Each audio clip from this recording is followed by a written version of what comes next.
Күн сайын таңертең мектеп ұстаздардың қадамдарымен нұрланады. Олар есіктерді ашып, білімнің нұрын себеді. Олар санауды үйретіп, әділеттілікке сенуге жол ашады. Олар өлең оқу арқылы сезінуге жетелейді.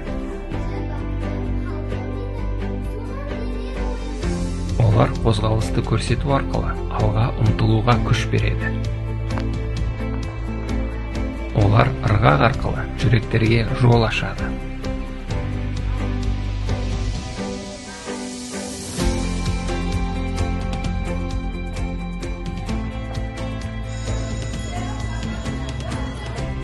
Мұғалім сабақ аяқталған соң да сыныпта қалатын адам.